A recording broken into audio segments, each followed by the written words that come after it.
Romanos 3, a partir do verso 21, nos diz a palavra: Mas agora, sem lei, a justiça de Deus se manifestou, sendo testemunhada pela lei e pelos profetas. É a justiça de Deus mediante a fé em Jesus Cristo, para todos os que os creem, porque não há distinção. Todos pecaram e carecem da glória de Deus, sendo justificados gratuitamente por sua graça, mediante a redenção que há em Cristo Jesus, a quem Deus apresentou como propiciação no seu sangue. Mediante a fé, Deus fez isso, manifestar a sua justiça, por ter ele, a sua tolerância, deixado impune os pecados anteriormente cometidos.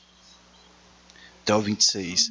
Tendo em vista a manifestação da sua justiça no tempo presente, a fim de que o próprio Deus seja justo e justificador daquele que tem fé em Jesus. Aqui. Queridos, mês de outubro, conhecido como mês da Reforma Protestante. Esse movimento que começou cerca de 504, 505 anos atrás. 2017 foi celebrado os 500 anos da Reforma Protestante. O monge agostiniano chamado então Martinho Lutero, ele na sua formação, ele só foi ter contato com as Escrituras quando ele foi fazer doutorado. Acredite se vocês quiserem. Para quem não é talvez tão ligado ao mundo da academia, você faz a faculdade, a graduação, aí se faz um mestrado que é um degrau acima, e no último degrau você tem então o doutorado. Lutero, ele só foi ler as Escrituras, ter contato com a palavra de Deus, quando ele vai fazer então o seu doutorado. Era um monge extremamente dedicado. E ele, quando olha o capítulo 1, verso 16 e verso 17, pois não me envergonho do evangelho, porque é o poder de Deus para a salvação de todo aquele que crê, primeiro do judeu, também do grego. Porque a justiça de Deus se revela no evangelho, de fé em fé, como está escrito, o justo viverá pela fé. Lutero, quando se depara com esses versos, ele tem um choque de realidade. A sua cabeça, ele meio que quase que explode. Por quê? Era um monge extremamente devoto, dedicado. Os líderes, os seus superiores diziam que nenhum chão ficava tão limpo como aquele que Lutero lavava. A ideia das penitências. A ideia constantemente buscando, e ele se sentia tão distante da presença de Deus. Ele não conseguia sentir a presença de Deus. Como que o Senhor me aceitou? Mas ele tinha um vazio dentro de si. Chegou um momento que o seu superior fala para ele, ele vai ao confessionário várias vezes ao dia, até chegar um momento que o superior não aguenta mais Lutero no confessionário e vai dizer: Lutero, peque. Vai e peque. Quando você pecar de fato, você vem aqui e pede perdão.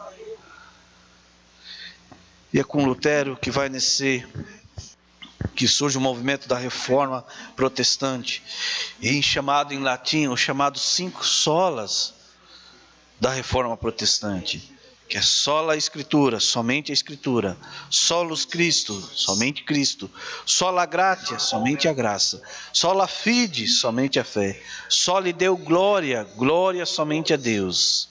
E eu quero olhar com vocês, pensando no somente a fé. Porque ainda é importante nós falarmos a respeito disso. É simplesmente lembrar fatos históricos? Não. Porque o que tem acontecido no meio evangélico, acredite, tem sido até pior em algumas circunstâncias daquilo que era o catolicismo romano na Idade Média. Tem sido até pior. O interessante é que alguns estudiosos vão dizer que toda a temática da carta aos Romanos, ela vai girar em torno dessa palavra, justificação. Constantemente Paulo está falando sobre a justiça, a justificação, justificados.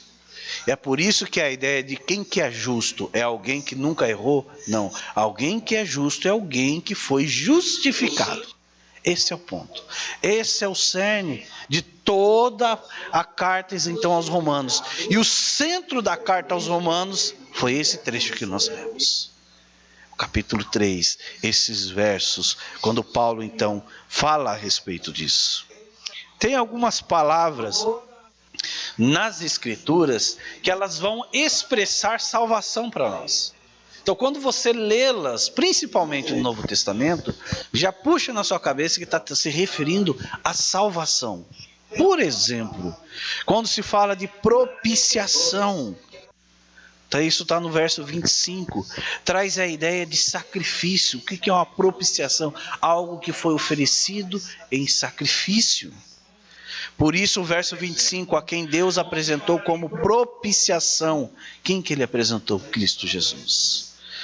Não somente isso, a palavra reconciliação, no Novo Testamento também aparece a ideia que através de Jesus nós somos reconciliados com Deus. Algo que não havia mais comunhão, algo que não havia mais maneira de viver juntos, de ter comunhão juntos. Através de Jesus é que nós somos reconciliados novamente com Deus. E agora nós podemos ter comunhão com Ele. A palavra redenção é a que mais aparece no Novo Testamento. É a ideia de resgate. Alguém que foi resgatado, alguém que foi redimido, alguém que foi alcançado, foi salvo. Essas palavras que vão aparecer bastante nas Escrituras. E a palavra justificação e retidão. E justificação é o ato de declarar justo. É só isso? Não, existe uma questão legal para isso. Os reformadores, grandes reformadores, a gente fala de João Calvino, que é ele que traz o que é chamado então de movimento de reforma. O que é teologia reformada? É a teologia que ela gira para falar da glória de Deus. Por isso, soli deu glória, vai surgir na reforma. O protestantismo é uma coisa, reforma é outra. Teologia protestante é um, teologia reformada é outro. Calvino vai falar a respeito de que a justificação é a principal dobradiça sobre a qual a salvação gira. Não somente ele, mas Thomas Cranmer, um puritano na Inglaterra, que é ele quem acaba indo com um grupo para os Estados Unidos e fundando então a nova Inglaterra. Ele vai dizer de que a rocha forte e o alicerce da religião cristã. Outro grande puritano, ele vai dizer que a justificação é a própria dobradiça e o pilar do cristianismo.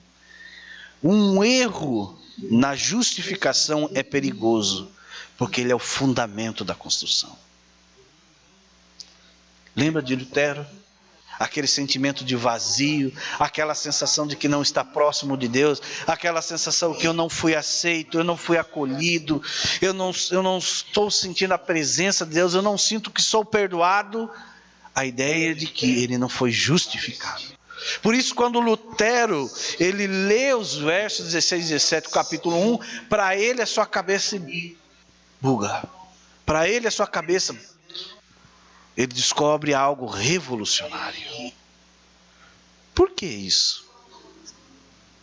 Por quê? Tinha algo chamado indulgências. Nessa época estava sendo construído então o que hoje é conhecido como Vaticano. E cerca de todo o donativo, quem dominava a Europa era a Igreja Romana. A ideia das indulgências era para trazer recursos para se levantar então a catedral para guardar os túmulos dos apóstolos Paulo e Pedro. Então a salvação ela era vendida. Se você assistiu o filme Lutero, mostra muito a respeito disso. Alguns ganhavam certificados de que a sua estada no céu está garantida, porque você deu uma grande bonança para a igreja. Você tem o príncipe, e é o príncipe que acolhe Lutero. Lutero tem que ser sequestrado pelos seus amigos, para que ele não seja levado para a Inquisição e dessa forma seja então queimado. Ele tinha tantas relíquias, mas ele falava: eu não me sinto que eu tenho comunhão com Deus.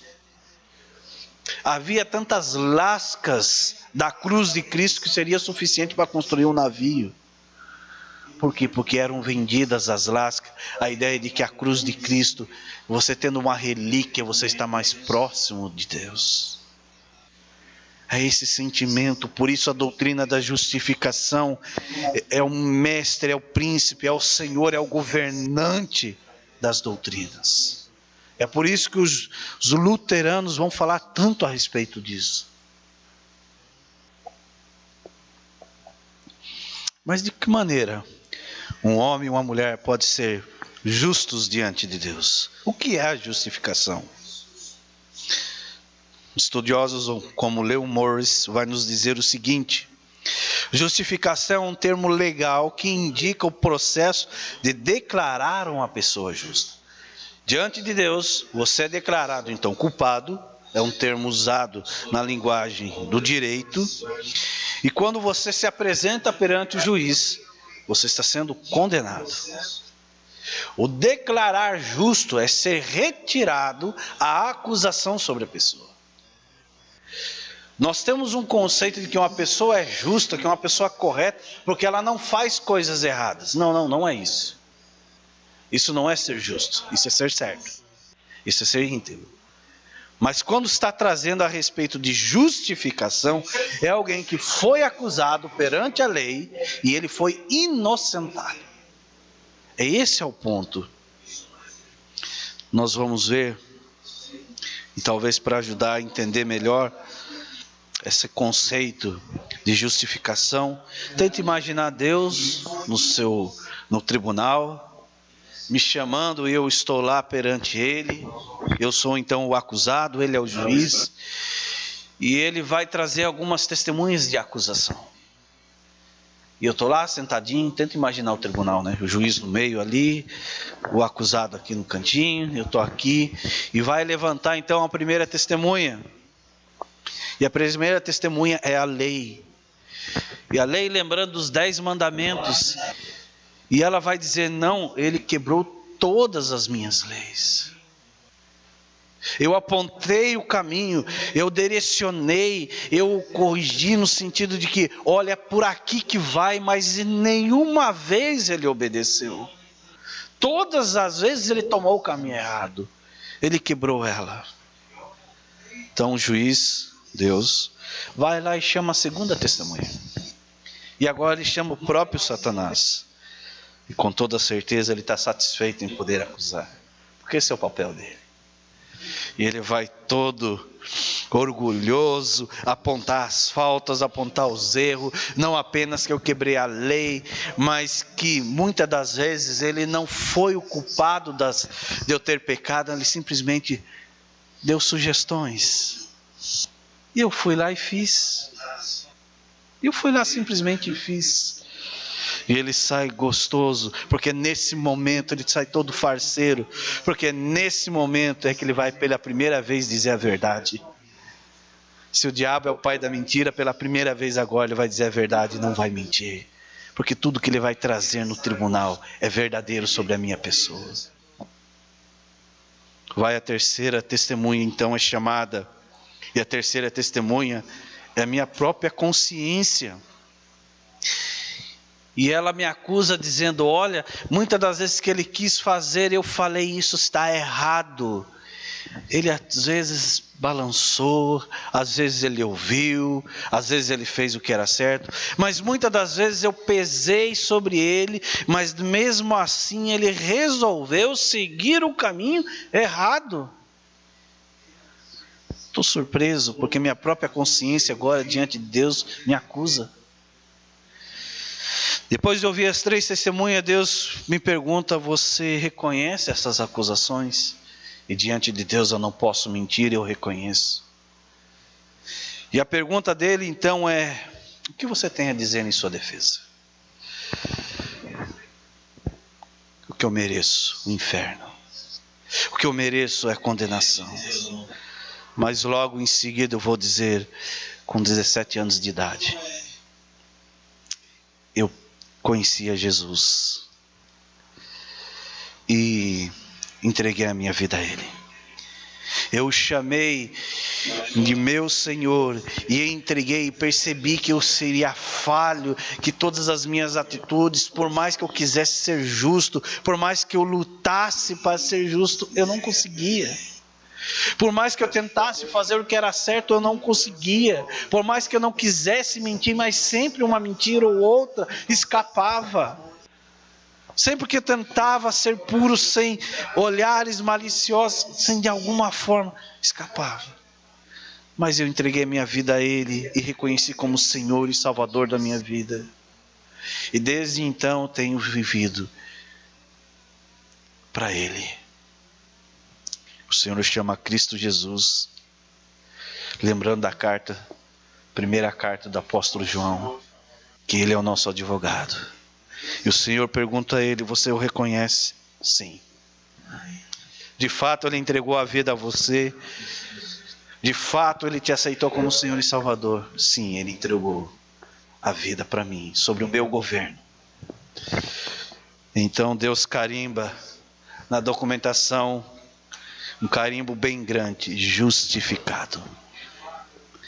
A culpa que era minha, a condenação que era minha, aquilo que apontava para mim, que me levava ao inferno, agora está sendo colocado sobre Cristo, porque Ele pagou a minha pena.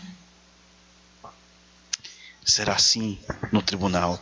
A justificação é a transição verdadeiramente dramática do estado de criminoso, de condenado da mais terrível sentença, a herdeiro justificado de uma herança chamada presença de Deus para sempre. Esse traz a ideia da justificação. Quero pensar um pouco em 2 versículos ou 3 versículos com vocês, da maneira como a justificação afeta as nossas vidas. E a primeira delas é a fonte da justificação, é a graça de Deus. O verso 24 desse texto nos diz o seguinte: sendo justificados por sua graça. Como alguém é salvo, como os pecadores então estão sendo salvos diante de Deus, da ira de Deus? Ora, por causa da graça do Senhor. Estamos todos condenados, sim. A única maneira de sermos salvos é de Deus fizer, do que Deus fizer a salvação em nós. Não merecemos ajuda. A fonte da nossa justificação é a graça do Senhor. É a graça de Deus, é o amor livremente demonstrado para nós. Isso tem um peso tão grande. Talvez nós não tenhamos dimensão a respeito disso, as indulgências, nós falamos disso da Idade Média, mas sabe como que nós estamos vendo isso no nosso meio? E grandes evangelistas como Billy Graham, como Leonard Ravenhill, esses homens que faleceram há tão pouco tempo, e eles falavam isso no início dos anos 80, final dos anos 70 nos Estados Unidos. Estamos tendo que reevangelizar os evangélicos. Por quê? Porque estavam se crendo, e nós temos visto isso no nosso meio, em rosa, sal grosso, óleo, água do Rio Jordão, óleo de Israel, pedra de Davi, toalha com o suor do apóstolo. Fazer sacrifícios, e fazer sacrifícios hoje é: qual é a sua oferta que você dá ao Senhor? O que isso tem a ver com a fé? E que isso tem a ver com o Evangelho? O que nós temos visto dentro da igreja evangélica tem sido terrível. Tem sido terrível. E tem um negócio que tem sido aceito de uma maneira assim: nossa, como é lindo, como é maravilhoso, que massageia o nosso ego, chamado de coaching cristão. Eu não sou contra coaching. Entenda isso. Se você quer fazer um treinamento, você quer fazer um teste psicológico para ver suas habilidades, ver em que pontos você é forte, em que pontos você é fraco, naquilo que você é bom, que você não precisa dar tanta atenção, mas os seus pontos fracos que você precisa melhorar como profissional, faça. Procure um psicólogo para isso. Mas trazer esse conceito para dentro da igreja, misturar com o evangelho e dizer que para você ser abençoado por Deus, você precisa crescer. Que você é uma boa pessoa, amassageie o ego. O evangelho não amassageia o ego. Ele diz que o nosso problema se chama orgulho. Que nós temos que reconhecer que somos pecadores. E o que o coaching cristão faz? Não, você é uma boa pessoa. Se existe algo de bom em nós, se chama graça comum. Se existe algo de bom em nós, porque Deus não deixou lá no jardim do Éden o pecado dominar por completo, senão o inferno já seria na própria terra. Deus colocou consciência moral no ser humano, porque senão isso aqui seria o inferno ao céu aberto. Deus colocou consciência moral para refrear os nossos impulsos pecaminosos. E o que esse evangelho, pior do que água com açúcar, tem feito? Não, para que estudar só a Escritura? Para que relembrar de dia da reforma? Para que ficar estudando doutrina da justificação, esse tipo de coisa? Terrível. Esqueci o meu ponto aqui. A fonte da nossa justificação é a graça de Deus. É elas que nos faz sermos aceitos diante do Senhor. A base da nossa justificação é a obra de Cristo. Verso 25. A quem Deus apresentou como propiciação, como oferta diante dele, e o seu sangue mediante a fé. Deus fez isso para manifestar a sua justiça por ter ele, na sua tolerância, deixado impune os pecados anteriormente cometidos. Foi sobre ele. Foi sobre ele. A base da nossa justificação está no que Cristo fez, não do que eu e você podemos fazer para Deus. Então não importa quantas madrugadas nós iremos acordar para buscarmos a presença do Senhor. Não importa o quanto de ações sociais nós iremos fazer, isso não vai aumentar a graça de Deus ou a salvação propriamente dita. Não importa se você quiser deixar o seu carro aqui, isso você não vai ganhar a sua salvação. Se você fizer o propósito de 1 ano, entregar todo o teu salário no gasofilácio para a igreja, isso não compra a sua salvação. Não importa esse sacrifício, porque é o que Cristo fez, é que é importante. Tem um livro chamado A Cruz de Cristo, de um autor chamado John Stott. O que você achar desse cara, pode ler. Fantástico, um grande estudioso. Ele vai falar da justificação. A justificação não é sinônimo de anistia, que estritamente é perdão sem princípio, um perdão que ignora, até mesmo esquece. Transgressão recusa de levá-los à justiça. Não, a justificação é um ato de justiça graciosa. Quando Deus justifica pecadores, Ele não está declarando que as pessoas são más, são boas, dizendo que elas não são pecadoras afinal. Ele está declarando legalmente justos, livres de qualquer responsabilidade para com a lei infringida, porque Ele mesmo em seu Filho suportou a pena da sua transgressão. E aí, para explicar melhor essa ideia de John Stott, eu vou citar Philip Yancey. A salvação é de graça, mas ela não saiu de graça. Os pesos, a minha responsabilidade, as minhas infrações perante a lei, foi colocada em Cristo Jesus. A salvação é de graça, mas ela não saiu de graça, porque Jesus teve que pagar esse preço. A base da nossa justificação se chama obra de Cristo. Meio da nossa justificação é a fé. O que é fé? Citar aqui que Hebreus diz, acreditar, ver naquilo que é invisível, em coisas... Não somente isso. Efésios 8, capítulo 2, verso 8 diz: pela graça vocês são salvos mediante a fé, isso não vem de vós, é dom de Deus. Fé, em poucas palavras, ou resumidamente, é estender mãos vazias à cruz e dizer como mendigo: Senhor, eu não tenho nada para te oferecer. E o Senhor graciosamente dá tudo. Isso é fé. Fé é reconhecer que as minhas atitudes, as nossas atitudes, não são nada diante dele. E que se quisermos ser aceitos diante dele, é ele quem dá. Por isso que nós não participamos da salvação. Porque nós apenas reconhecemos o que ele faz. Queridos, pensando a respeito disso, a fonte da nossa justificação é a graça de Deus. Depende dele. A base da nossa justificação é a obra de Cristo. Depende de Jesus. O meio para que nós possamos ser justificados é a fé. E a fé é reconhecer que nós não temos nada. O que nós podemos fazer? Nada. Nada.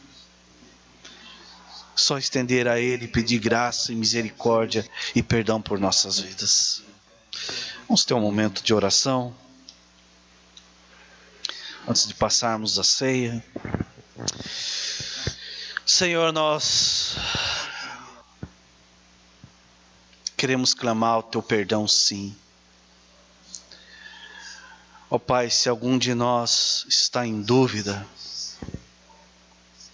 quanto à salvação que existe em Cristo Jesus, quero te pedir, Senhor, tira essa dúvida do nosso coração. Ó Deus, nós sabemos que as boas obras não nos faz aceitos diante de Ti. Nós não somos salvos por elas, mas nós a praticamos porque nós fomos salvos pelo Senhor. Que nós nunca venhamos a tirar os olhos da cruz de Cristo. E que nós não venhamos a ser levados de novo cativos a uma maneira religiosa de viver, Senhor. Querendo conquistar coisas e bênçãos diante de Ti, como se nós pudéssemos conseguir isso. Não. Que pela fé nós possamos estender as nossas mãos vazias ao Senhor e receber de umas bênçãos sem medidas, porque Cristo já fez tudo por nós, ó Pai. Que a nossa vida possa refletir essa graça, Senhor, dia a dia. É o que nós te pedimos no nome de Jesus. Amém. Queridos, os irmãos que estão nos acompanhando, que Deus abençoe a vida de vocês. Lembrando, terça-feira, às 7h30, a nossa reunião de oração presencial. Quinta-feira, o Momento com a Palavra, de maneira online. Escola Dominical, 9h30, e o culto à noite, às 19 horas, estão acontecendo também de maneira presencial. Que Deus abençoe a todos.